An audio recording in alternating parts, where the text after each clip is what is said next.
Al Arabiya News. I'm Rosanna Lockwood. Coming up on the show, a fiery debate with personal blows. We bring you a comprehensive breakdown of the key moments of the Harris-Trump face-off from our team on the ground. Plus, we'll delve into the policies that were front and centre with the former Director of Press Advance under President Obama, Johanna Maska, and the former member of President Trump's White House transition team, Jan Harper-Hayes. And a snap poll showing Harris's favourability has risen, with 45% saying they view her favourably compared to 39% before.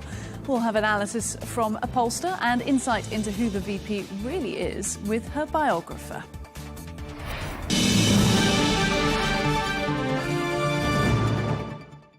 Welcome. Look, it was a night of high stakes, high drama in what many are calling the most pivotal moment of this race to the White House. From fiery exchanges on foreign policies, abortion and inflation, to moments of unexpected candour, this debate had it all. Well, for more on the events of the night, I'm joined now from Washington, D.C. by our correspondent Benji Haya. Benji, a really big night for the two candidates. Tell us your takeaways. Yeah, and Kamala Harris going on the offensive against Donald Trump in their first ever face-to-face meeting on stage in the city of Philadelphia in the must-win state of Pennsylvania. It started, with a gesture of goodwill from Kamala Harris reaching out for a handshake, but then really she went straight to attack mode against the former president, trying to get under his skin, really, by picking out his sensitivities about crowd sizes and other issues. Yes, they discussed the economy. Yes, they discussed immigration. But at times, Mr. Trump descending into the typical tropes that have epitomized not just his campaigning in this election season, but the others as well. I mean, one of the viral clips that we've now seen trending for the past couple of hours is him rambling about immigrants eating dogs and eating cats as they come into the country. Outlandish claims, frankly, from the former president, which are totally false, and giving Kamala Harris the opportunity to move the conversation away from immigration, which happened to be Trump's strongest topic. They touched upon other major issues, abortion, where there is really a stark difference between the former president and the vice president. Donald Trump given the opportunity to admit, or at least confirm, that he would veto a nationwide abortion ban. He decided against that. He made other accusations, again, false, towards the Democrats, that they wanted to execute babies following childbirth. Foreign policy was a big topic too. There has been a lot going on during the Biden administration, the fallout from the withdrawal of Afghanistan, wars erupting, of course, in Europe and the Middle East. Kamala Harris having to defend her ground there after being tied to the administration's foreign policy failing. She was also attacked by Donald Trump for her flip-flopping on many domestic issues. But ultimately, I think that often there's this conversation about if you watch a debate, it's best to do it with the sound on but the visuals off, to really get an understanding, Rosanna, of what the candidates are talking about. I think really the story is told here through often watching with the sound off and just watching their body language and the demeanour of the vice president versus that of Donald Trump. And I'm sure there'll be a lot of experts looking at that and pundits estimating that, in fact, it was the vice president who came out on top in this debate. Kamala Harris. It started with a handshake, yet that's where the goodwill ended. After defending her flip-flop policy stances, Kamala Harris went for the jugular, getting under Donald Trump's skin by hitting out at his crowd sizes. He took the bait. On immigration, perhaps the former president's strongest topic, he instead reverted to wild and baseless conspiracy theories. In Springfield, they're eating the dogs, the people that came in. They're eating the cats. They're eating the pets of the people that live there. And this is what's happening in our country. There's never been anything done like this at all. They've destroyed the fabric of our country. Millions of people let in. And all over the world, crime is down. All over the world except here. Crime here is up and through the roof. This is so rich, coming from someone who has been prosecuted for national security crimes, economic crimes, election interference, has been found liable for sexual assault. Dozens of those criminal charges centred on his efforts to subvert democracy. Last night, he repeated his lie that the previous election was stolen from him. Are you now acknowledging that you lost in 2020? No, I don't acknowledge that at all. But then abortion, Trump refusing to commit to vetoing a nationwide abortion ban and falsely alleging that Democrats want to execute babies following childbirth. There is no state in this country where it is legal to kill a baby after it's born. Madam Vice President, I want to get your response. The government, and Donald Trump certainly, should not be telling a woman what to do with her body. She hates Israel. On foreign policy, Trump tried to tie Harris to the Biden administration's failures, the withdrawal from Afghanistan, wars in Europe and the Middle East. He suggested Israel wouldn't exist if Harris won. He didn't confirm if he wanted Ukraine to beat Russia. She said world leaders are laughing at Trump, that they think he's a, quote, disgrace, and that Russian President Vladimir Putin would eat him for lunch. The goading continued, their body language telling the story. Trump at times cutting a figure of fury, Harris sporting a studied look of bemusement, incredulity. This was my best debate. I thought it was very good. As pundits presented their verdict, Donald Trump stepped into the spin room himself to claim victory. Vice President of the United States. Whilst Kamala Harris, buoyed by an endorsement last night from pop star Taylor Swift, shook off the bad blood on stage to take to another at a watch party packed with supporters. She's already calling for a second debate. That was fun, her campaign said. Let's do it again in October. Benji Haya, Al Arabiya English, Washington. Benji, there's a lot of discussion about whether we're actually going to see these two candidates debate each other again before the election itself. What's the latest? Well, I mean, this was the first debate. There may be others. There have not been others confirmed, but I think it's an indication of how well the vice president has done according to her own campaign, that straight after both she and Donald Trump exited the stage, her campaign came out to say that she already wants a second debate before November, before Americans go to the polls.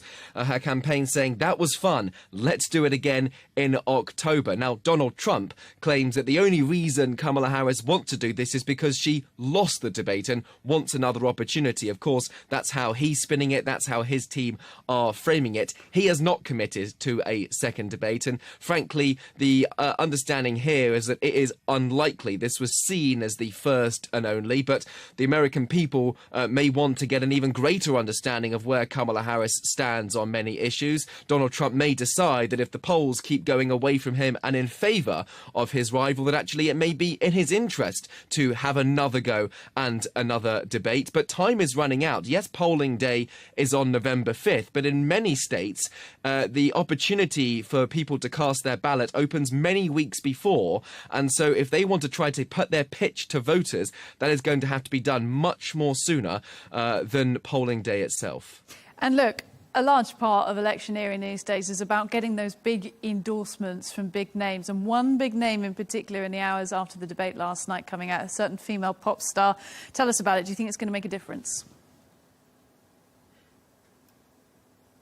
This is a really interesting one, right? Taylor Swift, and I'm sure people have heard by now, posting on Instagram to her hundreds of millions of followers that she will be voting for Kamala Harris. Not just saying that she stands against Donald Trump, but saying that she will vote for the vice president and her running mate, Tim Walz, calling her a warrior and signing off the post saying that she is a childless cat lady, a reference to comments made by Donald Trump's running mate, Senator J.D. Vance, in relation to women who hadn't given birth either out of choice or not being able to. Controversial remarks at the time. Now, this endorsement is obviously going to favour Kamala Harris. What is interesting about it is the timing, right? It's come right after this debate, literally minutes after it ended. And you could look at that and say, well, that somewhat takes the limelight away from what at least the Harris camp sees as a good debate for the vice president, and that, they want that continuing in the headlines, and it might have been better for this Taylor Swift endorsement to wait. On the other hand, what it does is it draws attention towards this debate, which again her campaign sees as one that she came out on top, and that is going to be pivotal for many Americans who didn't tune in, who are perhaps more apathetic about politics. I doubt that Taylor Swift endorsement is going to convince Trump voters to switch sides. What it might do is engage voter bases who hadn't turned into the debate, hadn't seen what a good job Kamala Harris had done according to her campaign, and may now start to get engaged. So in that sense, it could make a difference off the back of this pivotal debate. Benji Hire speaking to us from Washington, D.C. Thank you.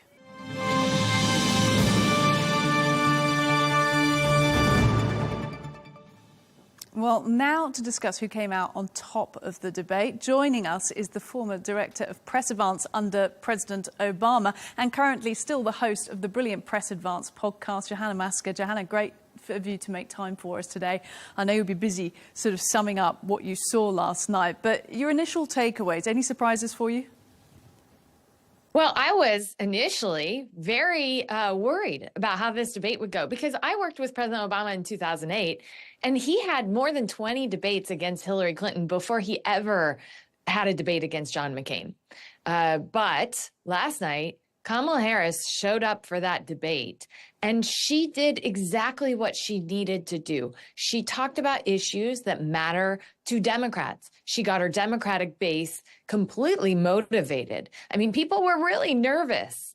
And they, last night, in watching her, in watching the confidence in which she was able to deliver her message against Donald Trump, she reassured Democrats that she is the right candidate to take on Donald Trump. This after, of course, Joe Biden was on the debate stage against Donald Trump and did not show Democrats that. So Democrats are feeling pretty good in America after that debate, having seen Kamala Harris on that stage. Republicans, maybe not so much. A lot of them are blaming the moderators of the debate for Trump's performance. But I think you can only go so far with that, given Donald Trump brought up topics that they weren't even talking about on the debate stage, and some conspiracy theories that led a lot of Americans to kind of scratch their heads. We'll get the Republican viewpoint shortly about that. But just, you're a host of a podcast. I'm a host as well of a show. We know what it's like to moderate conversations. How do you think they did perform, the moderators?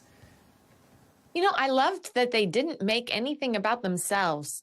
It was all about the substance in the debate. I can cede the point that there should have been more discussion of the economy.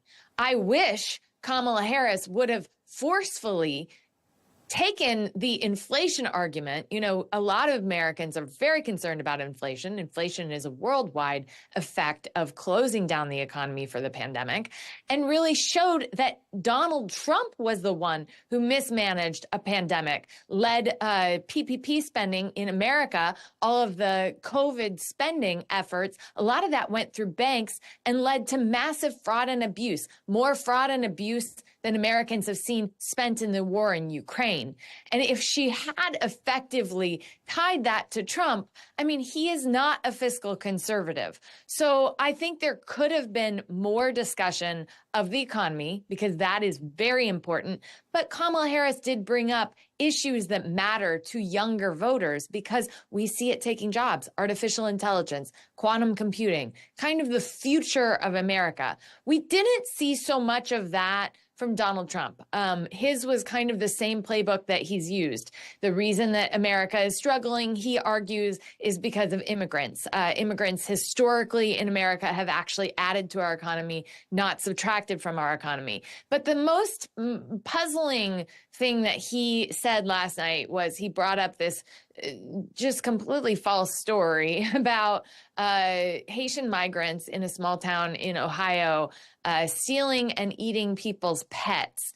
which really had people, not sure exactly where this was going. A lot of times candidates will run to the far extremes of the party when they're in a primary. And then when they get into the general election, they try to appeal to a more moderate voter. That is not what Donald Trump did last night. That is what Kamala Harris did last night. Johanna, thank you for giving us your viewpoint. I'll come back to you on a few of those policy points, but I'm pleased to say we can now bring in our Republican viewpoint on this. Dr. Jan Halper-Hayes joins us. She was the former member of Trump's White House transition team. Thank you very much. And I was just discussing there, with Johanna, Jan, that there have been accusations of bias, of course, about the ABC News moderators, how they handled the debate. That was sort of expected because, it was almost like people were prepared for them to have some sort of bias and then want to prove that to be the case. Johanna's saying she felt like they handled it pretty fairly, but there were other topics she wished they'd covered. How did you think the debate was handled? Well, I think it was 3 against 1. And they did constantly fact check Trump and not Kamala. But I am against the kind of debate where the candidate only criticizes the other candidate and you don't know where that candidate really stands. Because when she was asked the question very pointedly that Bidenomics has not been working, she just danced over it. And there were other times she'd say, and I'll get to it, but then she stuck with just her superficial points. And I really wanted to know what Kamala Harris actually stood for. And I didn't get that at all from her statements. It was generalizations that you had heard through the DNC convention as well.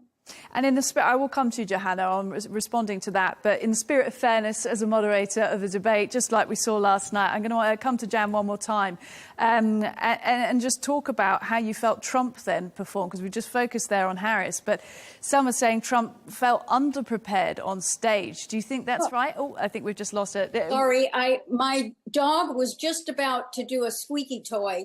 Oh, I had to make sure that wasn't going to happen. I'm so sorry. I actually thought Trump looked tired. I also thought he was very consistent about how worried he is about the country and how angry he is about the way the Biden administration has been running things. I don't look at these debates as who performed the best. I know that is what the media is looking at, but I wanted to know, did Trump get his points in? Did he miss other points? And I thought he was actually far more respectful to her than I had anticipated. That's an interesting point of view. I had the same sort of takeaway, and I wondered whether, and I don't want to sort of harp on too much about the woman point, but with 3 women here talking about this, you're looking at the possibility of having a first female president of the US.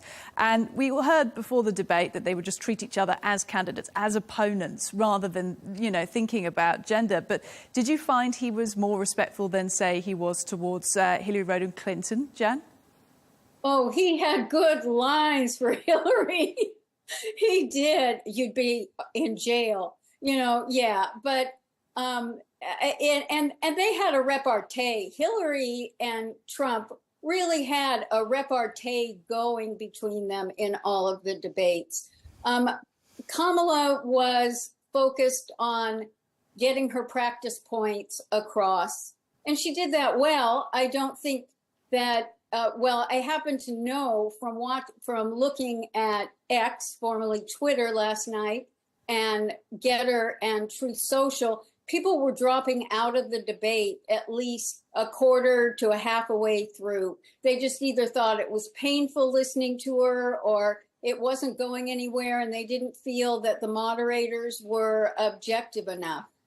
Interesting. I mean, Johanna, let's come back to you on those initial points that Jan made about not really finding out who Kamala was. And that's a consistent kind of criticism we hear about Kamala Harris. Who is she? Does she stand for enough? Is she strong enough? And some, despite the polls showing they swung in her favour after the debate, saying they didn't still get a clear idea of who she was. Do you think it's fair? Yeah, I've heard a lot of Republicans saying this, and I just find it a little hypocritical because Donald Trump literally changes his minds on things between when he's briefed by his team and when he makes a decision. I mean, literally, they're prepping something different. His former defense secretary talked about this, and then he makes a totally different decision. So, with Kamala Harris, she actually, in California, she was a prosecutor. So she was too conservative for a lot of my more progressive friends. She has been more right than a lot of people in California. And, while the last time around she ran, she did talk a little bit about, obviously she's concerned about climate change, and she did have concerns about fracking. She has been pretty consistent now that she wants all options on the table, and she wants us to transition to a clean economy, which is very important. On this, Trump was talking about, things that matter to the American people.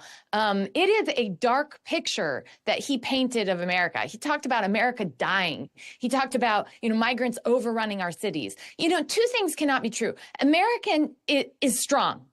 First, America is very strong. That is why immigrants are trying to get to America. They are risking their lives and they are dying to get to America because we still have that American dream. And that, if Donald Trump wants to take that message and he believes that America is such a terrible country, I think he's going to be sorely disappointed because the American people do not all believe that, especially our young people. We want a politician who's going to take on the issues that are going to matter to us: artificial intelligence, quantum computing, future of our economy.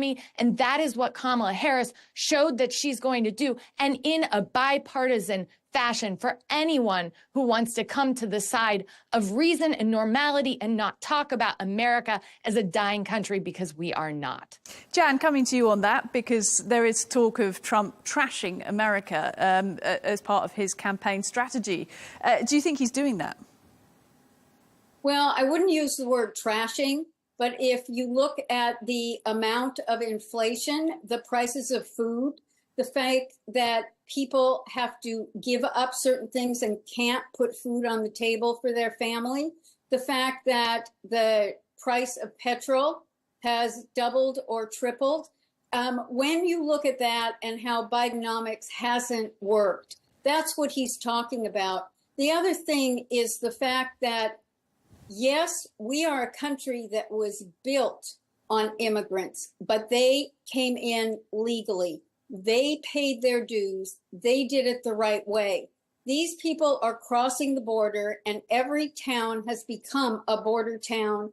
And even though they are saying crime hasn't gone up, which is gaslighting the public, when you look at the amount of deaths and rapes and burglaries, we really need to face the fact that we have illegal aliens that have come into our country. And that is the part that Trump was emphasizing. Also, I look at results. The economy, even after the pandemic, Trump was able to start to bring the economy back. The economy, in terms of people being able to live and the cost of things, it's over $4,000 now more a year that it's costing people to live, and wages haven't gone up. So it's difficult, and he's presenting reality. He wasn't interested in presenting joy and a happy picture, because if you look at the basics, that's what he dealt with when he came in 2016, and that's what he'll deal with in 2024. Joanna, coming to you, did Kamala do enough to convince voters that she is actually going to be strong in immigration? As we're hearing there from Jan, immigration and economy, as the world knows, is what this election is going to be fought on. And there are American voters that feel like the Biden administration has been weak on immigration. Did Kamala seize the opportunity to prove otherwise? This whole argument that immigration just got bad under Biden is just false. My entire adult life, and I've been in politics for 20 plus years, no one has managed to reform the immigration system. This notion that all of these people came in legally before is because you came to Ellis Island, and if you weren't sick, you came into our country. So this, what we have seen is the Congress's inability to address migration and migration needs and our immigration system in a holistic way. We've got people who have fought alongside Americans who are still here waiting on asylum cases. We need reform. She correctly, whether it was enough information for voters is a different story, but she correctly pointed to they negotiated a deal with the Senate that was more hawkish than anything Democrats would agree to, that gave them more border control, but also had money for asylum cases to turn on those court systems.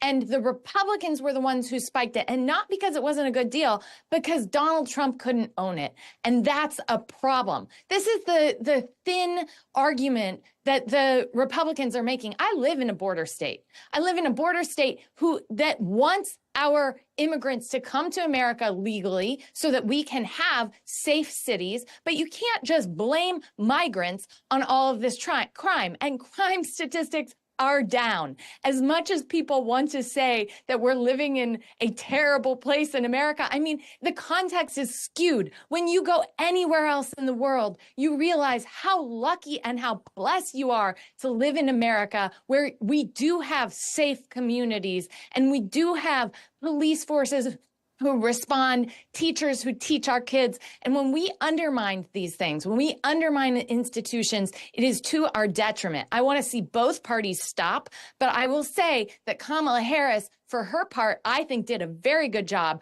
of talking about the America that's possible when we turn our backs on this inaction that has been my entire adult life with Congress. Thanks, Joanna. Jan, just staying with immigration, because I think it was just before you joined us, we were talking about the comments that Donald Trump made about Haitian immigrants eating cats and dogs. That's one of the lines that has taken the headlines. Eating pets in the town of Springfield is what he spoke about in the debate. It's been on TV. It's been on TV. This is not, Donald Trump does not pull things out of the air to make a comment. This has been all over social media. It has, and the residents of Springfield have complained about it.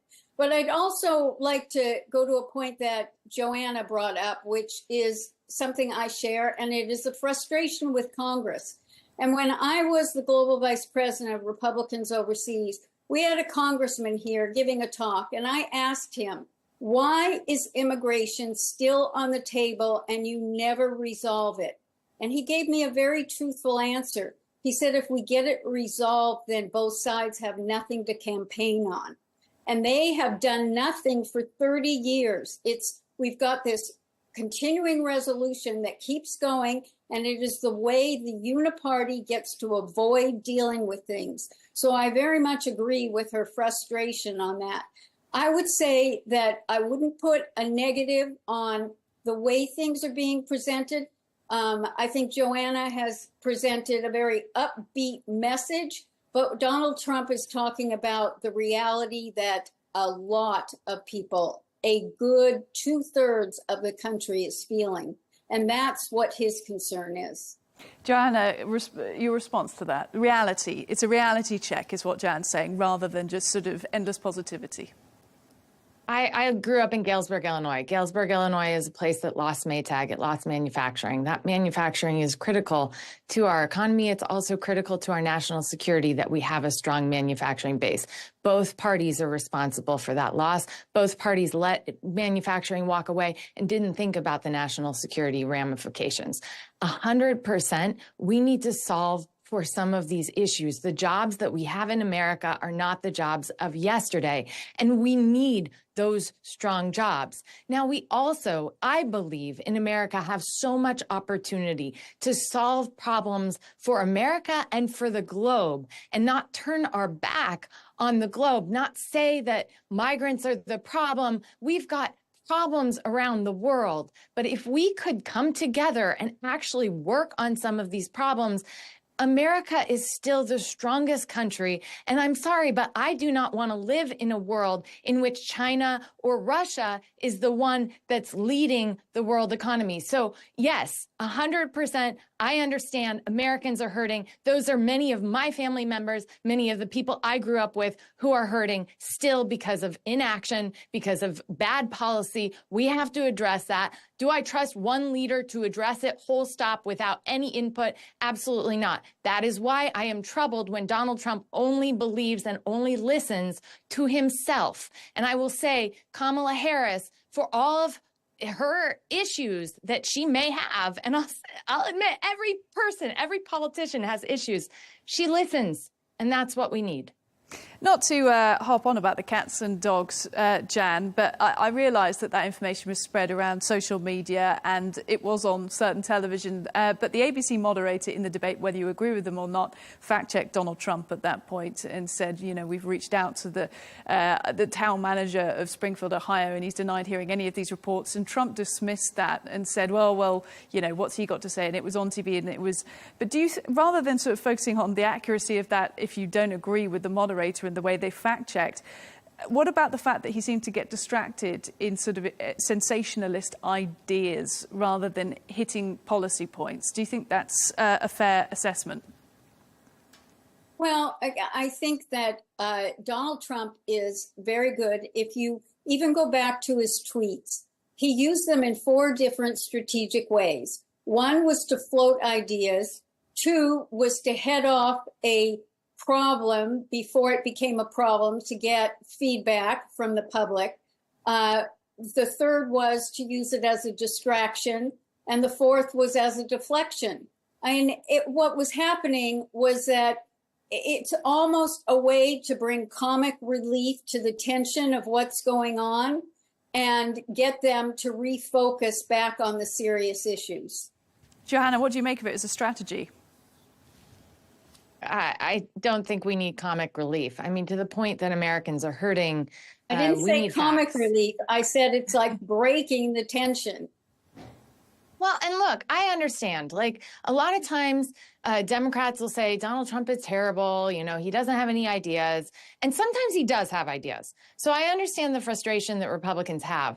But I mean, the problem with this report is, yeah, you saw it on TV. Maybe Fox News is reporting something, but it's not true. Just because someone says the sky is purple doesn't mean the sky is purple. There needs to be an investigation. In a world where we've got artificial intelligence, and I'm watching, I mean, Drudge has this photo of Trump in his airplane hugging cats and geese. And, you know, artificial intelligence can be really comic relief, but we need the truth. And from the president of the United States, the former president of the United States, to talk about citing reports from the news. He heard it on the news and not actually investigating it and talking to the people who are on the ground dealing with these issues is part of the problem that people have with Donald Trump. Let's move on from the past. If I could just say about that is that what the video showed was the woman being arrested and the woman declaring that she had eaten that animal. So this is not a report. This was the police there arresting the woman in action. And I know that people will want to twist it because it does seem so weird and sensational. And look how much time we're spending on it here when actually there are other things that we could be talking about, but it becomes a distraction. Indeed. Look, let's indeed move on from the cats and dogs because Johanna made an interesting point, Jan, as we started the conversation about Democrats uniting now behind Harris, where, you know, it got to the point with Biden and the previous debate where Democrats, excuse me, weren't necessarily united behind him, as we saw he then stood by. How about Republicans? You've been with the Republicans overseas. You and I have spoken in London before with you in that capacity. Do you think Republicans are uniting behind Trump? Oh, not only that, but the fact that Robert F. Kennedy Jr. has joined the campaign, will be one of the key leaders on his transition team. that what that has done is it has brought a whole new group of people in that are so excited about the fact that we might actually be bringing our country closer together. I mean, you've got a Democrat and a Republican. I mean, the Camelot Democrat. And it was a very tough decision for RFK Jr. to make. But people are absolutely thrilled by it, because here's the other thing, and this was a worry of mine. Trump has been very supportive of Operation Warp Speed, which was the vaccine. And it has some controversy around it, but there were some people that were concerned and on the fence if they were going to vote for him. RFK Jr. coming in and dealing with Fauci and all of the problems around our whole health care, that has put so many people at ease.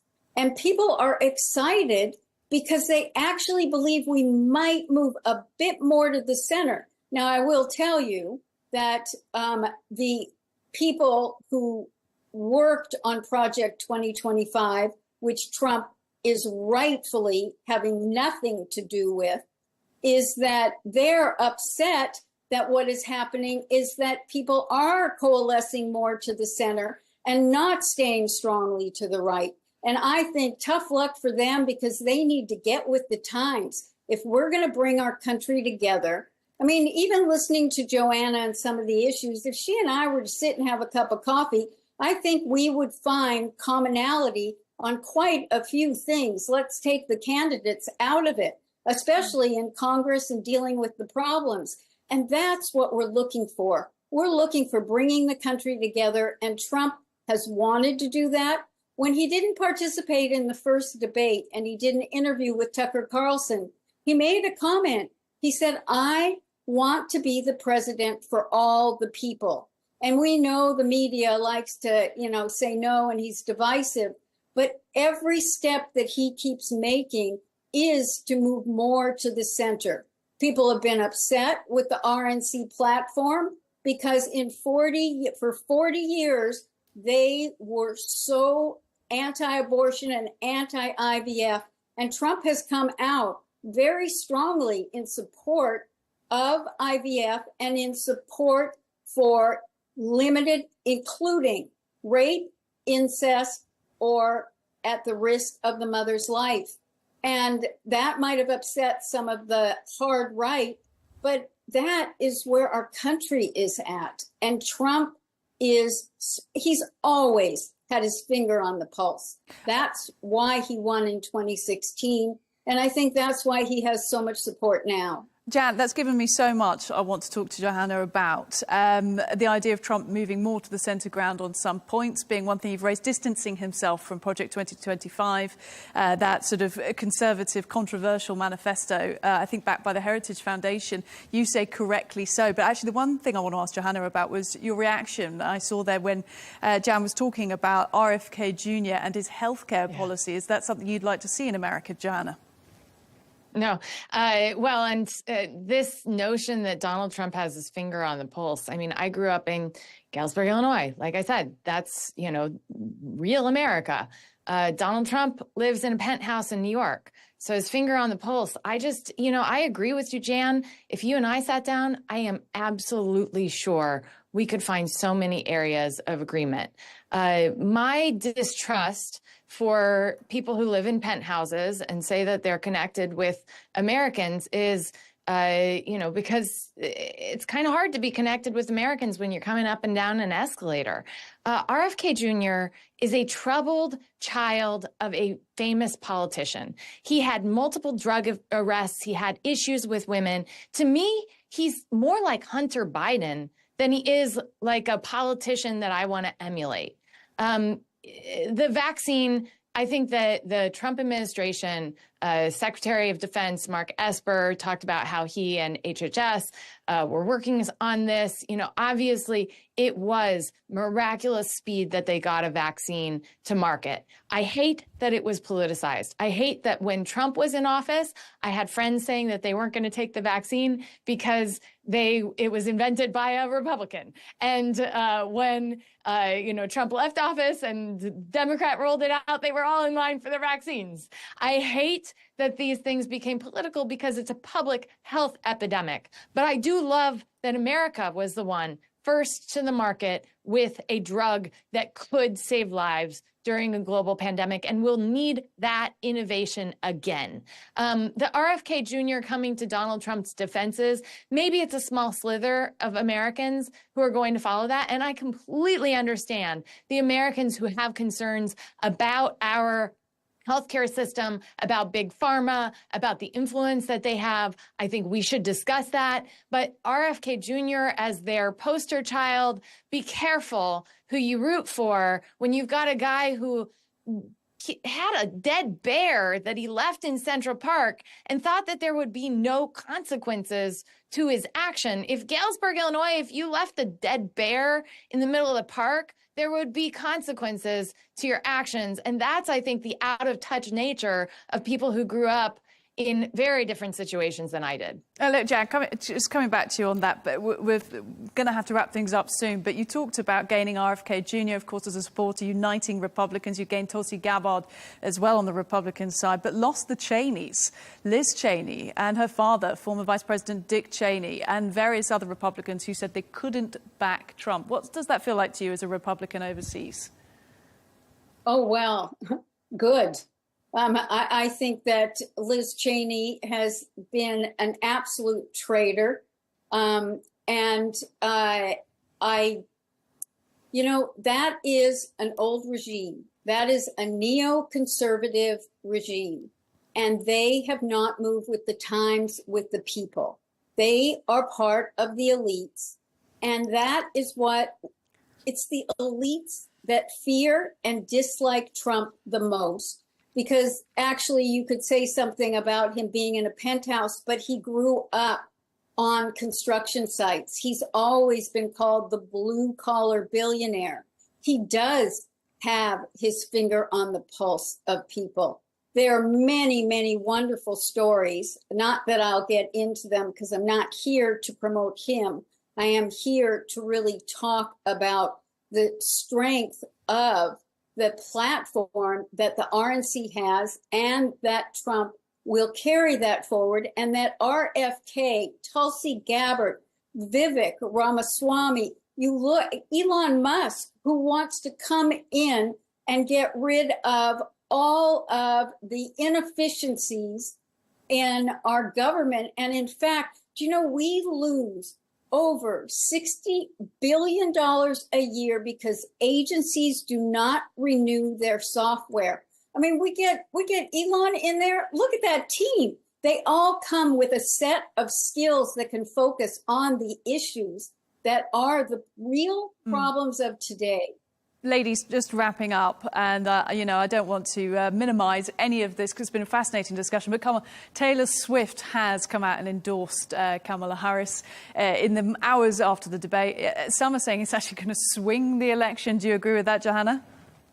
No, I think people are going to make their own decisions. Swifties, very welcome to vote for Kamala Harris, but I think they do as much as Elon Musk's endorsement. They're only going to show like what you already felt. You're just going to be reinforced. And the notion of Elon Musk saving America when he couldn't even save X, when he had plenty of money to do it, I just don't believe it. Does it change anything for you, Jan, Taylor Swift coming out in support for Harris? No, we knew it was going to happen. And it's really no different than when she came out against Trump in 2020. So, I think that if you look at Trump's reach on TikTok, which hit 1 billion, he's influencing the younger people. They're getting a sense of him, and they'll be able to make their own decisions.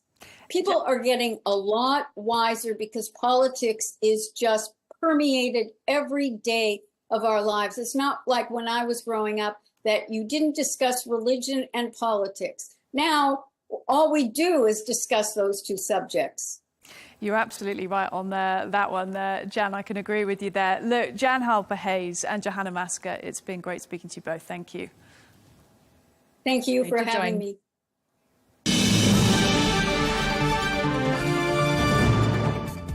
Still to come, I'm going to speak to Kamala Harris's biographer, Dan Moraine. Stick around for that next. From the White House to Gaza, Kiev to Beijing, elections, economics and the environment compete with conflicts and other complex issues for our attention. In an age of fake news, deep fake and artificial intelligence, they've got to have a vote and a say. It's important to look beyond the loudest voice to understand the truth. From newsmakers to groundbreakers, my campaign is going very well. Presidents, prime ministers, princes and peacemakers, and cultural tastemakers. As Arabs, as Middle Eastern, we're too emotional. Join me on The Riz Khan Show for empowering conversation.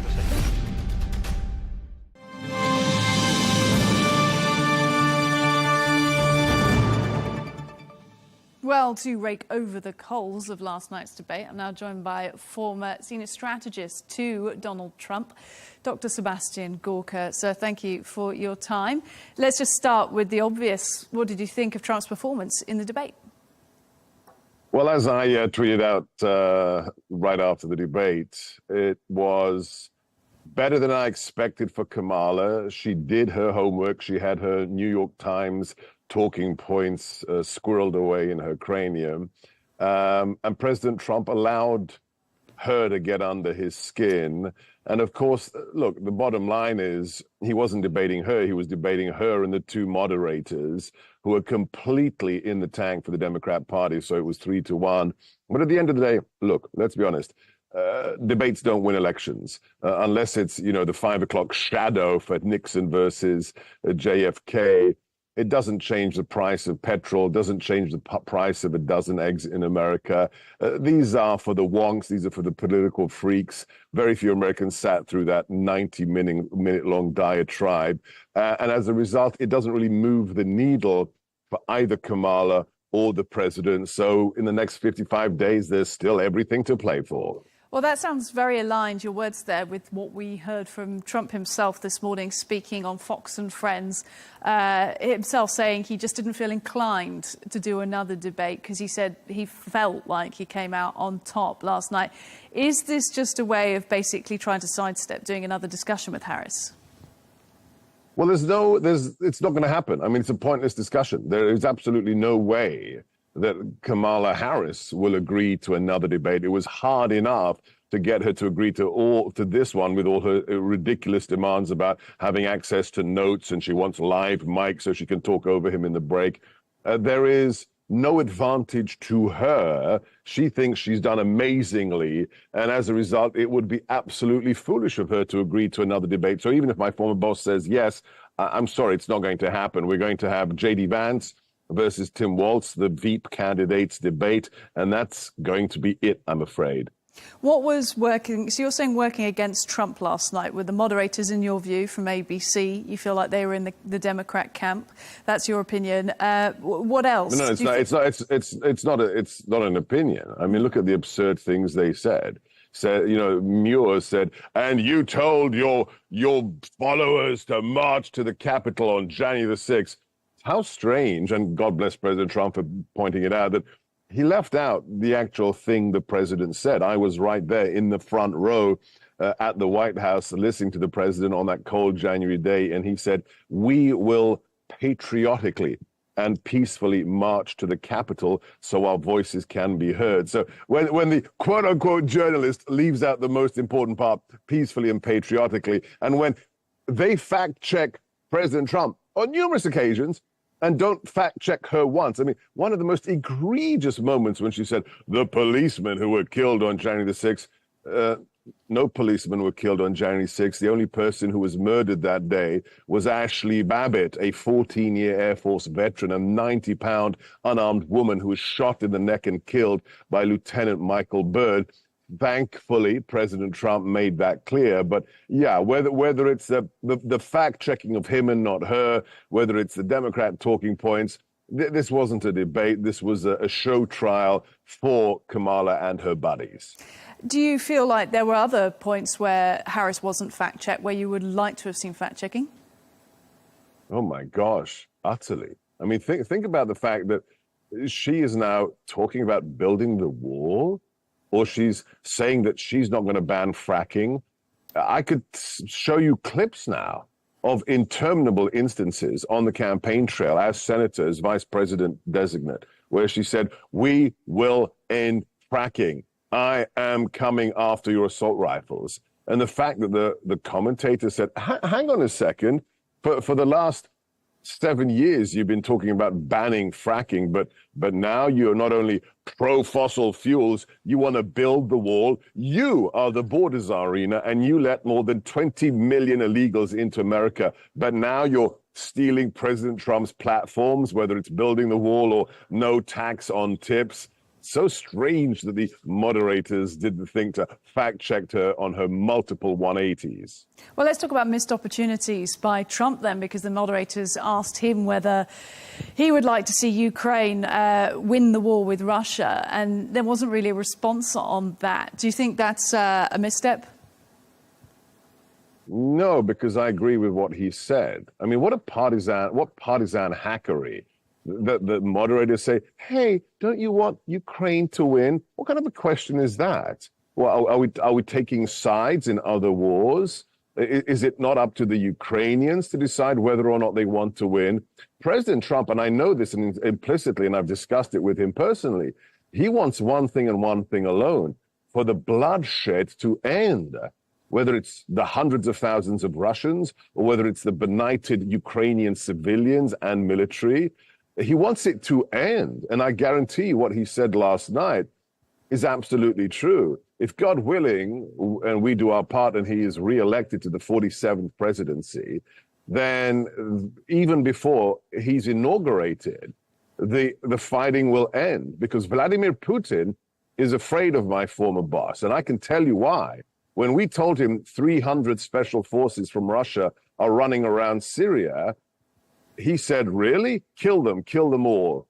And within 4 hours, they were red mist. No American president has done that in the last, since the revolution of 1917. So the president's right. It's not about who's going to win. It's about stopping the unnecessary bloodshed.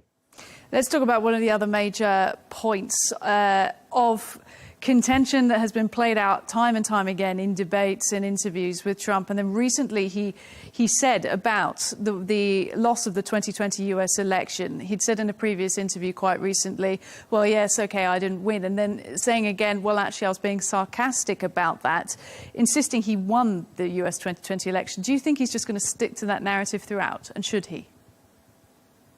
Well, look, it's a fact. I mean, it's just a fact. And you don't need to talk about voting machines or pristine ballots or the unconstitutional decisions by governors who had no remit to do so, not to verify the signatures on mail-in ballots. If anyone believes that a senile, decrepit old white guy who campaigned from his basement got more votes than the first black president, I have a bridge to sell you in Connecticut. So we know what happened in 2020. Under the cover of COVID, they mailed out 81 million mail-in ballots unbidden, and that's how they perverted that election. I mean, Mr. Gawker, it's a bold a statement. It's a bold line to stick to. I know it's something you've talked about a lot, and it is your firm belief.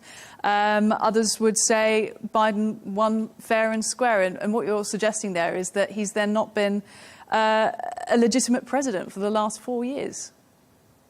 Well, look, let's just talk about, if you want to go into the minutiae of it, there are 16 counties in America that are deemed the bellwether counties. And if you win the majority of those, then you become the president. That's just demonstrated through polling for the last 50 years. President Trump won 15 out of the 16. How do you win 15 of the 16 and not win the presidency? Or how about this? Incumbent presidents never get more votes than they did the first time round when they win. Not only did he get more votes, he got almost 10 million more votes in 2020 than he did in 2016, the most votes in American history of any incumbent president. And we're supposed to believe that Joe Biden won, especially in those battleground states where the voting was mysteriously halted at 2 a.m. President Trump was winning at the time. And then 6 hours later, when they recommenced vote counting, oh, it flipped. Come on, let's live in the real world, please. I mean, does this mean, when I hear arguments like that, for example, about a stolen election or about a justice system being, quote unquote, weaponized, Operation Lawfare, as Trump calls it, the various trials that he's been going through, it sounds like there is no faith or belief in American systems. Is that the case? Well, you tell me. The current leader of the opposition is facing 700 years in prison. My former White House colleague, Steve Bannon, is in a federal penitentiary right now. So you tell me when a 73-year-old grandmother gets a custodial prison sentence for praying inside Congress on January the 6th, do you think we should have faith in our institutions when a grandmother goes to prison for praying? So what is the hope? What's the solution? What's the suggestion for if you've completely lost faith in your judicial system, your justice system, in the election system? What next? Win the election for President Trump on November the 5th and clean out the corrupt scum across the U.S. government who think they get to use the most powerful organs of the state against innocent people for political purposes. That's the only hope. Then what would be your first actions, your advice to Trump for first actions in office within those first weeks? Oh, I don't need to give him advice. He knows exactly what he's going to do. From reinstituting the XL Keystone pipeline to banning the restriction of fracking in America to securing the border, basically did everything we did when we were in the White House. I mean, we had the biggest economy. We had the securest border, the lowest unemployment. We crushed ISIS in the period of just 5 months. China was in its box. Iran was on its heels. Just do what we did back then and remember what it was like. Does anybody remember? For 4 years, there were no new wars in the world. And that was thanks to my boss, President Trump. He lives office in the senile bag of mush that is Biden with his moral turpitude. I mean, in terms... I've lost you. Can you see me? Yes, I can see. Still got you there, Yeah. Dr. Gorka. So Biden becomes president, and Putin invades Ukraine. 1,200 Jews are slaughtered in the biggest loss of life since the Shoah, since the Holocaust. A resurgent China, rampant inflation.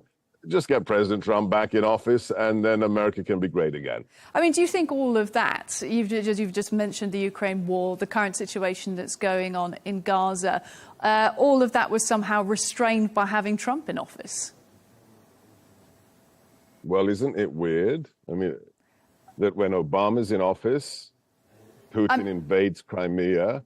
When we're in office, nothing happens. We leave, and then Russia invades again, and Hamas does a jihad, the likes of which we haven't seen since 1948. So weird that when Democrats are in power, the world's in flames, and when President Trump is the commander-in-chief, nothing. I think that's all the evidence you need. It's, again, a very bold assertion. I think some people would suggest... Hang on. It's a statement of, were you alive, were you breathing or in a coma when President Trump was in the White House? Did we or did we not have no new wars? You know, I was there. Yes, Dr. Gorka, I was there. But you do appreciate that there is more than just, coincidence of whoever's in office. Of course, whoever holds the highest office in the land in the United States, the number one economic superpower in the world, that is going to have an impact. Of course, I get that. Right. But do you appreciate that there are other factors at play, for example, with regards to the situation in Gaza, that maybe even precede President Trump? But explain to me why it didn't happen when President Trump was in the White House, and I'll wait. There was plenty that did and didn't happen, regardless of who is in office. You're obfuscating. Why was the world stable when we were in the White House? The world wasn't completely stable when Trump was in the White House. By comparison to genocide in the Middle East and land war in Europe, yeah, it was stable. Look, in terms of what was happening in Putin's mind when he was deciding whether or not he was going to re-invade Ukraine at the time, I'm sure elements of who was in high office in Washington, D.C. gave him a sense of maybe, should I or shouldn't I? But I don't think that was the whole reason why he went back into Ukraine. So explain this to me. Explain this to me. We informed President Trump that 300 Wagner mercenaries on the orders of Putin are running around Syria destabilizing the region. He responded, kill them all. And within 4 hours in the Battle of Kasham, all of those Russians were killed. Not even Reagan killed 300 Russians in one day. So do you know what Putin's response to that was? Do you know what he responded to us killing 300 Russian soldiers in one day? Go on. Nothing. He was so afraid of my boss, he didn't even hold a press conference to protest. I think that's significant, don't you? Do you think there might be an element of putting too much importance of the impact that Donald Trump has had on all these global events? Or do you think it's he is the answer to it all? Well, I can only go on empirical data. I don't know whether you're using a Ouija board or tarot cards. Not Ouija board, but after he was inaugurated, what happened? We unleashed the American economy. We said, drill, baby, drill. We said, yes, XL Keystone Pipeline. We built the border wall. And within 18 months, we had the largest economy the world had ever seen. Not just, in American history, the largest economy the world had ever seen. And we, for the first time in our history, we were actually exporting energy. We had more sweet crude than we could actually use. So we weren't beholden to commies like Venezuela or OPEC. That's a function of who's in the White House. I'm a counterterrorism guy. That's what I did for 20 years. When we came into the White House, I thought that was the number one threat. I didn't realize it was China.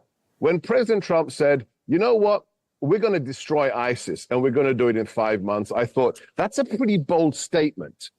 But he did it. He got the lawyers out of the way. He told JSOC and the top tier 1 guys, kill them all. 5 months later, the physical caliphate of Daesh ceased to exist. That wasn't because of Obama or Biden or Harris. It was because the then commander-in-chief said, kill them all.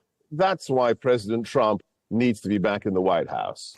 Look, you talked there about the commies. I think you were referring to Venezuela. And I do want to ask you, while we've got you on a strategy point of view, that Trump's campaign has been referring throughout to Kamala Harris as being a communist or a Marxist. Elon Musk has followed suit, of course, online after endorsing Trump.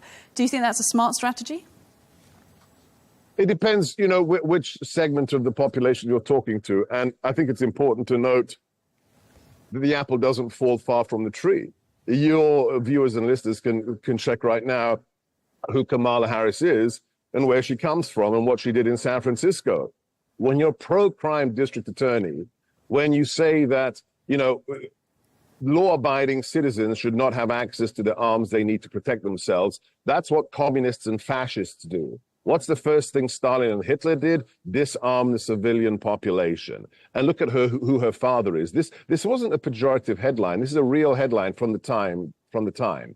When her father was hired at Stanford University, they celebrated in the headline, Marxist economics professor hired to Stanford. That wasn't a pejorative. That was a celebration of a Marxist being hired by one of the most prestigious universities in the world. And that's her daddy. So if the shoe fits, wear it. In terms of her supposedly being a radical leftist then, to the extent of being communist or Marxist, what do you then make of arguments we even hear from Trump himself that she's weak? So if she were to be weak in office or too centrist or too woolly, how does that also chime with the fact that she's somehow some sort of extremist? Well, I don't get the question. You can have an ideology but also be weak, right? Not all communists are brave and powerful. I mean, you can be a weak or strong Democrat. You can be a weak or strong Republican. You can be a weak or strong communist. You can have radical beliefs, but if you're a coward, if you're a wet noodle, then that makes you weak, and it makes the situation even worse because you hate America, but also nobody's afraid of you. So you can have an ideology and be weak at the same time. Just finally, tell me why you think Donald Trump decided to enter what's called the spin room, but, you know, the area post-debate where lots of people are milling around, there's lots of networking. You don't often see one of the candidates in there. Why do you think he decided to go in there last night? To send a message to the fake news legacy lying media to demonstrate that he's not afraid of them. That would be my supposition, but you'd have to ask him. Maybe we will. Look, Dr. Sebastian Gorka, thank you very much for your time. God bless. Thank you.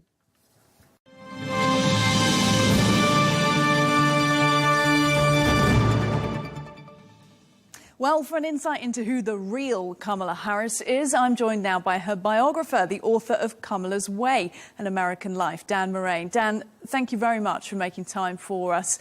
I assume you stayed up late to watch the debate last night. Let's just start very simply. What did you think? Were there any surprises for you? Harris did really well. Kamala Harris did really well. Trump failed. It was a terrible debate for him. Now, heading into the debate, there was a lot of speculation about how much preparation each of the candidates did, and it seemed to be assumed that Kamala Harris would prepare a lot. You'll know more about that, and Trump would kind of shoot from the hip. Do you think that was what was reflected on stage? Well, without a doubt. One thing about Kamala Harris is that she comes prepared. She does her homework. This is, I was a panelist on one of her very early debates, her only debate when she ran for California Attorney General back in 2010. And I covered the debate she had when she ran for the U.S. Senate in 2016. This is a woman who spent a lot of years as a courtroom prosecutor, putting people who had committed crimes into prison for long periods of time. And so she knows how to present herself. She's very quick on her feet. She's very smart. And it showed. It reflected last night in the debate. She was well prepared. She had a plan. She had obviously rehearsed answers, but that's what politicians do in debates. They know what they're going to say if they're prepared, and she certainly was. He was. Maybe he prepared. I don't know. It wasn't reflected in his answers. And the sort of only criticism she really seems to have come in for today from some angles is that she was so rehearsed. People said she was probably holed up in that hotel kind of reading off cue cards for days with her team, because it's that sort of prosecutorial system of approaching it. And so I'm saying, like you said there, it sort of sounded sometimes like she was kind of reciting from cue cards that she'd read. Does she have the ability, from what you know of her, from covering her for so long, to go off script? If she wins this office, if she enters the White House and she's faced every day with having to do these kinds of public speaking arrangements, will she be able to just fly off the script? Well, my experience is that yes. Now, I know her as a California politician, not as a national politician. I was at the Democratic convention in August and covered one of her rallies in Las Vegas, Nevada. So I've seen her in this campaign. She's very good. She's gotten better on the stump than what I saw in California. But yeah, she, this is a woman, she's very quick on her feet. People who underestimate her end up losing. And I think that was one of the things Donald Trump did. I think he underestimated who Kamala Harris is and what her skill set is, and he lost the debate. Now, whether he's going to lose the election is a whole other question. I think the debate was a huge test for Kamala Harris, but also for Donald Trump. And we will know for a few days what the polls show. Nonetheless, I pretty much guarantee this is going to be a margin of error race on November 5th when all the votes are cast. It'll take a few days for them to be counted. my guess is it'll be, a few percentage points, a few tens of thousands of votes in a few states that end up deciding this race. It's very close. Let's talk about some of your observations of Harris, because you've known her, or you've studied her, if you like, for a long time as a veteran LA Times journalist. You wrote your first piece on her, I believe, back in 1994. How have you seen her grow during that time? Well, she's become more accomplished, but this is a woman who was very smart from the get-go. I mean, I really spent more time with her in 2007 when Barack Obama was running for the presidency the first time, and she was one of his big supporters in California. So that's really where I spent a little bit of time with her, and much more time when she ran for Attorney General in 2010. She's confident. She's comfortable in her skin. She knows who she is. So it's a steady progression. People understood, certainly in 2010, that if she won that first race, that first statewide race in California for Attorney General, that she was going to be a formidable candidate in the future. Republicans nationally saw that. They understood that if she won that first race for California Attorney General, they would have to contend with her for a lot of years. And they spent a lot of money trying to defeat her. They spent more than $1 million back when $1 million meant something in California politics, to try to defeat her then. And it didn't succeed. She won by a narrow margin in that first race against a candidate who underestimated her, who was more experienced, older than she was. She ended up beating him by about 70,000 votes out of more than 9 million cast. So it was a very close race. That wasn't decided until the votes were counted a few days later. So it was apparent that she was on the ascent, that she was a rising star in Democratic politics. Now, who would have thought in 2010 that in 2024 she'd be running for president? But here we are. She's she could win, and it would be well, whoever wins is going to be historic. It will be a landmark.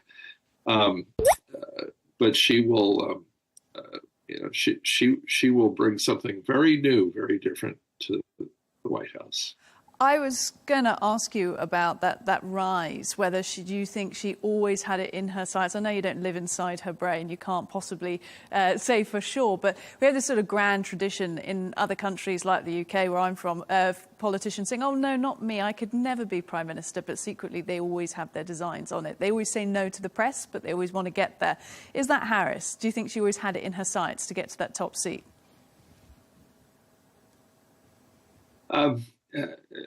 I have no clue. I don't know. I do think that politicians, once they rise to a certain level, think, sure, if the stars align, so much of it is luck and timing, and it's certainly that is the case with Kamala Harris. I mean, time, it's skill, talent, determination, ambition.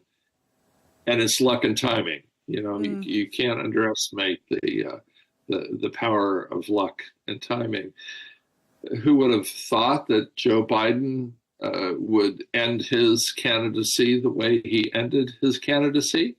I don't think he thought that. I don't think she thought that. I thought that Kamala Harris was going to be running in 2028, not 2024. I thought Biden was going to run.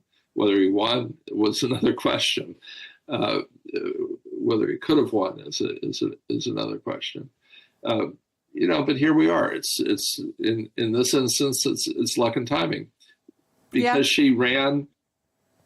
Go ahead. Well, luck and timing, but also, I suppose, the bad luck of Joe Biden in that last debate for the performance that he gave. And of course, his decision that he had to stand down, or whether it was his decision or not, is contested, actually. But anyway, he stood down. He thrust Kamala Harris into that Democratic presidential nominee spotlight as a result. She's been VP for a while, but how do you think she would have handled that sudden pivot to running for the White House? Well, this happened on July 27th. I mean, so far, to all outside appearances, this has been a pretty flawless campaign.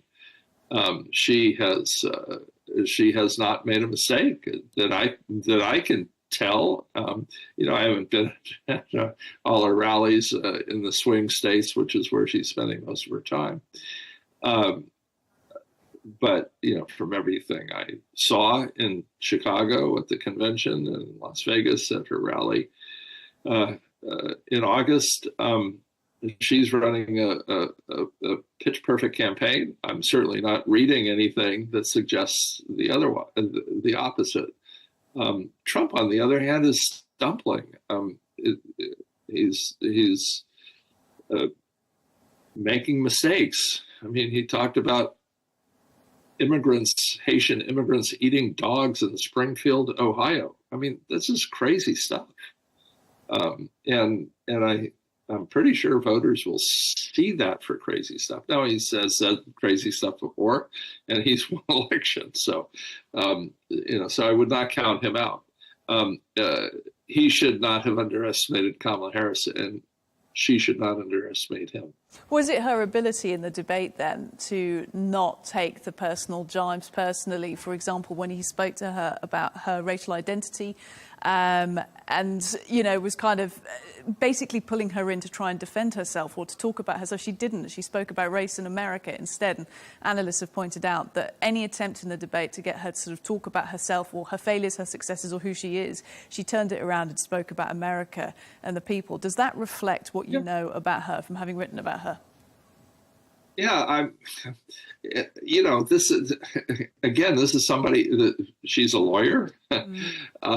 She spent a lot of time in the courtrooms in Alameda County and in San Francisco, and she saw a real tough side of life handling cases in those courthouses. I mean, these are, certainly Alameda County and San Francisco have their share of serious crime, and she was on the front lines prosecuting those crimes. So she understands the downside of America, but she's also a believer in the rule of law, and that's so fundamental to the American way.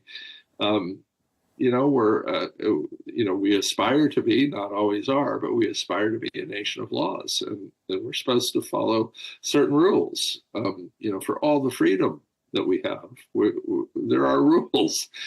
So yeah, she's following the rules, and when she talks about the America that she believes in, I think it comes from the heart. It's a woman who's the daughter of immigrants from India and from Jamaica. It's a pretty inspiring when you just step back, whether you agree with her politics or not. And I don't agree with all her politics, but just step back and think about who this woman is and where she came from. It's a pretty inspiring all-American story.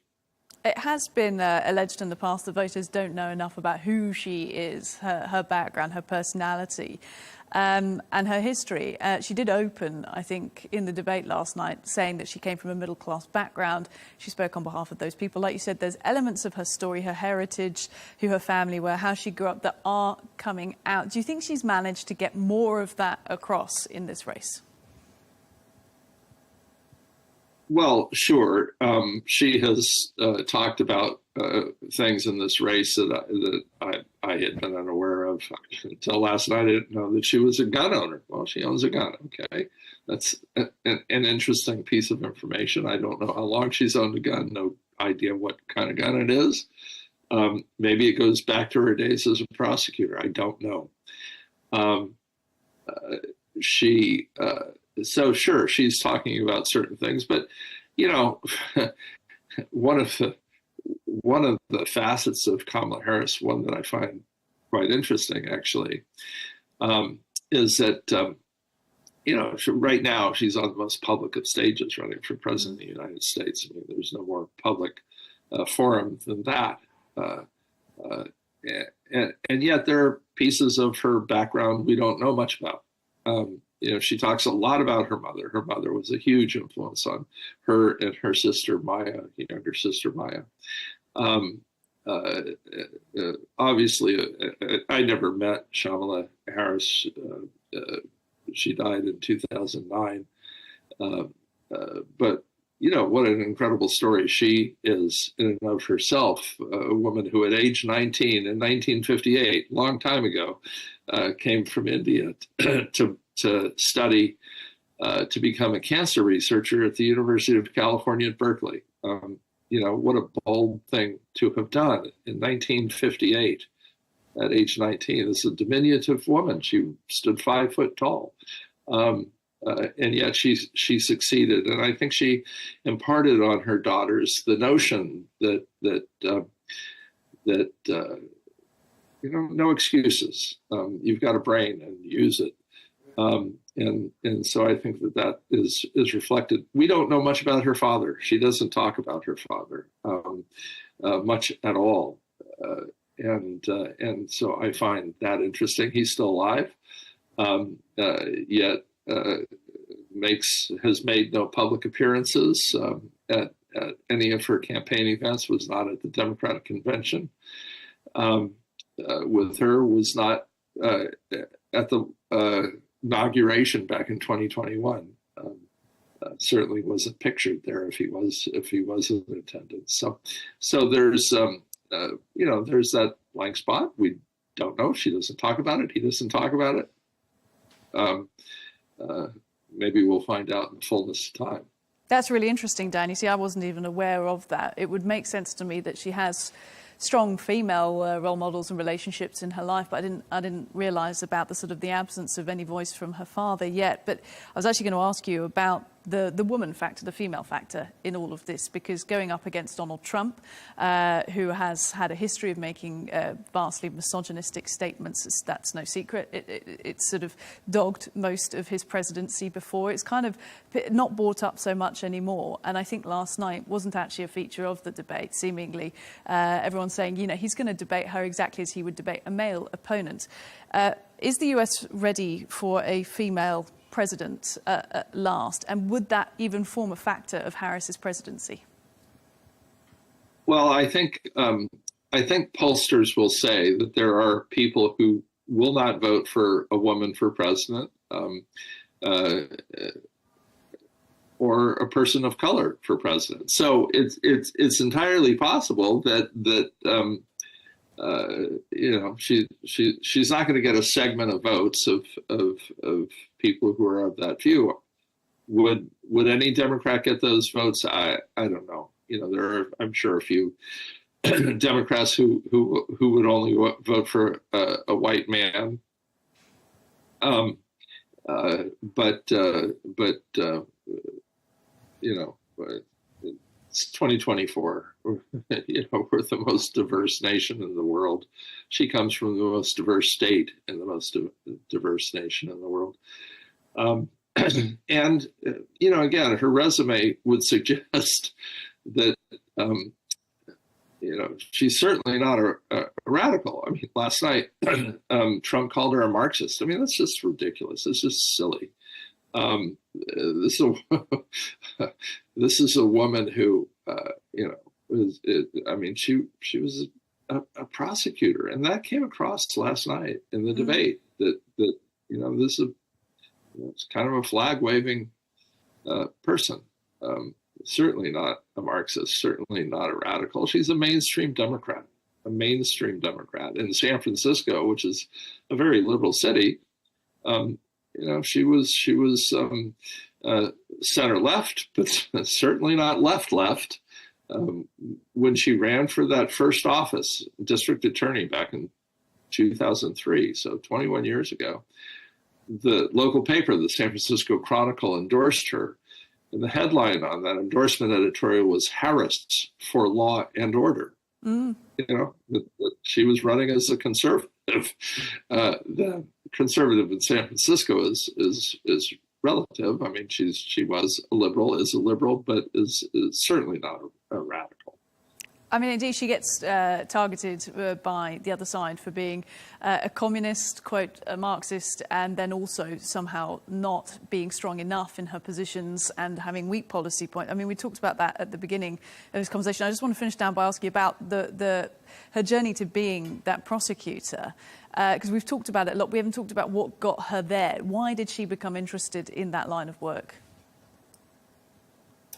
Well, I mean, we only know what she says. She says one of the reasons she became a prosecutor had to do with a friend from high school, a friend named Wanda. She talked about Wanda in her acceptance speech. I wrote about Wanda, her last name is Kagan, in Kamala's Way. She was a kid in high school. Wanda was her good buddy, and Wanda confided that she was being molested at her home by her stepfather. And so Kamala Harris brought Wanda into the Harris home, and Wanda stayed with Harris, and Wanda was there for a period of time. They lived up in Quebec, Canada. The Harris family took her in, protected her. Harris has said that one of the reasons she became a prosecutor was to protect girls, children like Wanda. That's a good thing to, it certainly is a story that rings true. You would be affected. Anybody would be affected by a friend who had such an experience, and so this is one reason. It certainly surprised people around Harris that she would take this path out of law school, but there she did. And the Alameda County district attorney had quite a storied history. These are names that maybe don't mean much to your audience, but in the United States, they're huge. Earl Warren was a district attorney in Alameda County, and he went on to become Chief Justice of the United States Supreme Court. Ed Meese was a prosecutor in the Alameda County District Attorney's Office. He went on to become Attorney General under Ronald Reagan. This has been quite a storied office, and so that she would choose of all the 58 counties in California to go to work in Alameda County. Now, she grew up in Alameda County, but that's where she chose to work. It had a terrific reputation as a very strong office. So she learned from some of the best. She did indeed. Look, Dan, I've learned an awful lot. We really appreciate your insights from your long career covering Harris. Former veteran journalist for the LA Times and biographer of Kamala's Way and American Life, Dan Moraine. Thank you.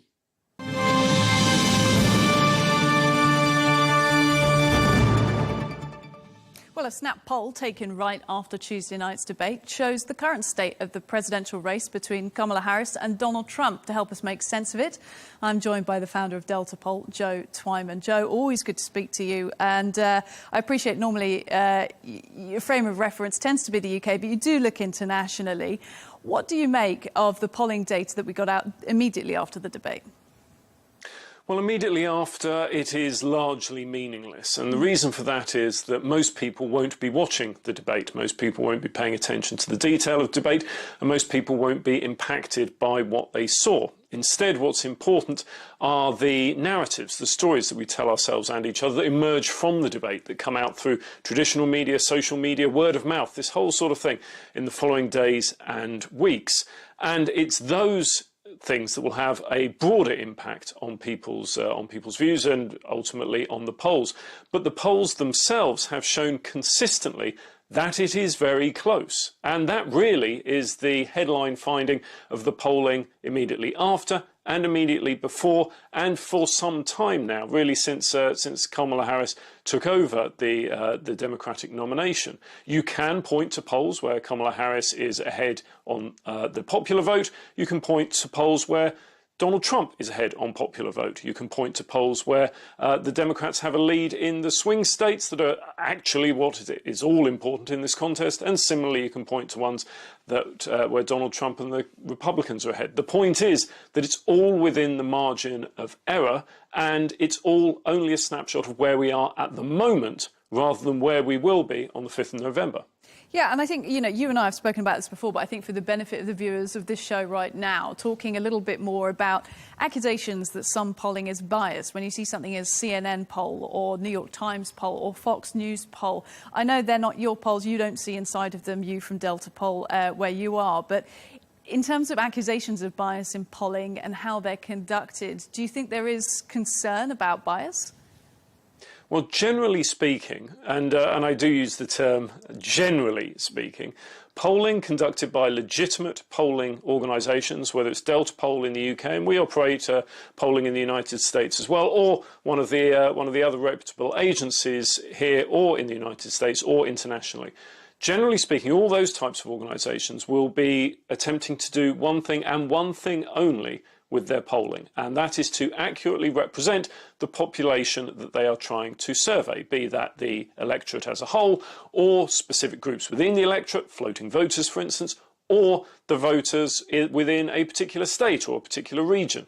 And that is the aim of legitimate polling. Now, in the era particularly of social media, there are some people who operate who are more, I guess, better described as campaign organisations or PR people than actual pollsters, and they may use polls that are not legitimate in order to put their particular point across.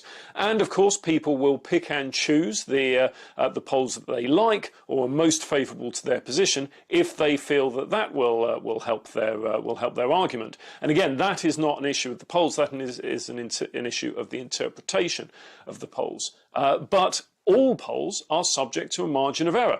That is to do with the laws of probability, and we can't abolish that in the same way that we can't abolish the laws of gravity. And so that means that for any given point, the true value will be somewhere plus or minus, let's say 2-3%, depending on the sample size. And so that means if two polls are within 2% of each other, in other words, Harris is within 2% of Trump, it means that statistically there is no difference between the two.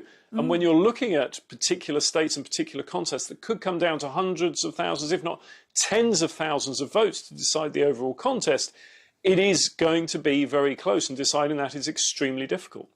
That's really interesting, Joe, because I think there's a temptation sometimes when you hear, Harris is 2 points ahead in Wisconsin, or, that's not the truth, but it's just a kind of turn of phrase, or Trump is pulling 6 points ahead here or there. You think, oh, wow, now I'm getting a real indication of what's actually going to happen. But you're saying, basically, unless there's an absolutely enormous margin, that we're not actually getting any indication much at all.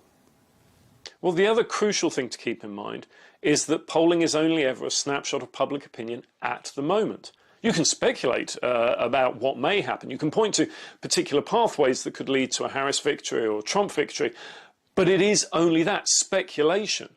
And the actual truth of what will happen, nobody knows, and anyone who tells you that they do is probably trying to sell you something, usually a subscription to their Substack. Instead, what we do know is that these are unprecedented times. To have simply an instance where there was an unsuccessful attempt against a candidate, or that an incumbent president dropped out in favour of somebody else.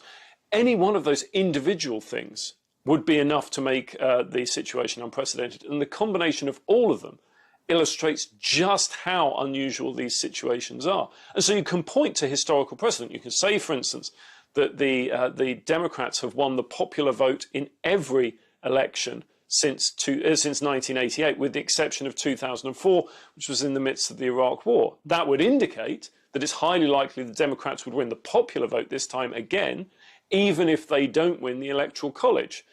But these are uncertain times, and these are very, very unusual times. And we don't know where we will be by the time November 5th comes along. And it may be that the Republicans this time around do win the popular vote. I think it's very unlikely, given that Donald Trump did not win it last time, or indeed the time that he won the presidency. But we don't know. And that's really the only conclusion that we can draw. It's close at the moment, and things could and almost certainly will change between now and November the 5th. So why then do people poll? Because, unless, of course, to either sell you something or advertise their Substack, as you've so aptly put it. But, you know, why does Delta Poll, you know, you're the founder of this polling organisation, why exist? Why do polls get conducted if they're not a very clear indicator of what's to come? To understand what people think. And if it's very close, that is an important conclusion to draw. If one candidate or one party is a long way ahead, that is equally a valid conclusion to draw. But it's understanding where we truly are. Because in the absence of that kind of information, you get people who, for instance, may have what are largely described as inept PhD theses coming on conventional media channels and sitting talking for an extremely long period of time about what they believe the situation to be. And they will say that that is a fact when it is anything but. And so in the absence of that information, you have a risk of all sorts of disinformation, misinformation, and simply lies and exaggeration filling that. And so to be able to understand where the public is important, but not just in terms of voting intention, which candidate you're going to vote for, whether you're going to vote for or not, to understand underlying motivations. What are the most important issues?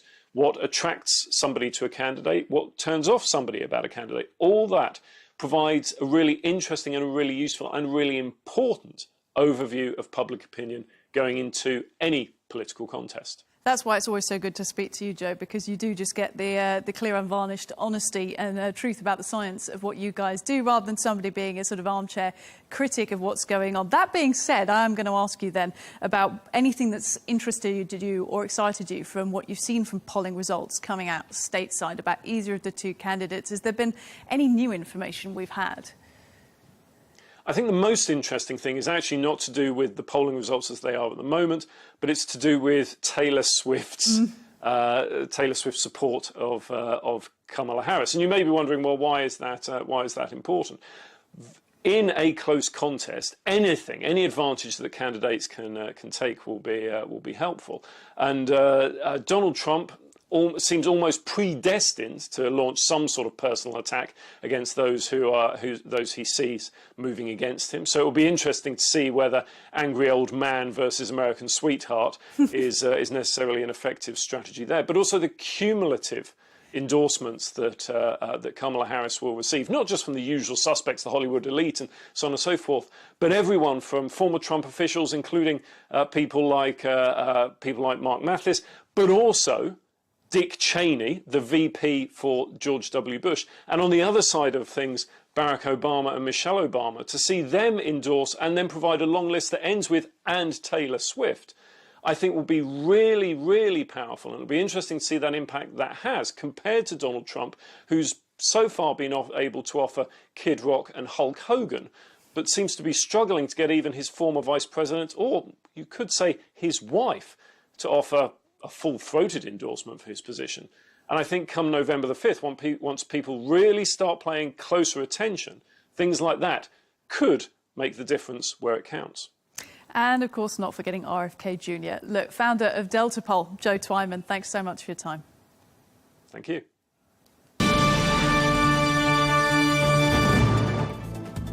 From the White House to Gaza, Kiev to Beijing, elections, economics and the environment compete with conflicts and other complex issues for our attention. In an age of fake news, deepfake and artificial intelligence, they've got to have a vote and a say. It's important to look beyond the loudest voice to understand the truth. From newsmakers to groundbreakers, my campaign is going very well. Presidents, prime ministers, princes and peacemakers, and cultural tastemakers, as Arabs,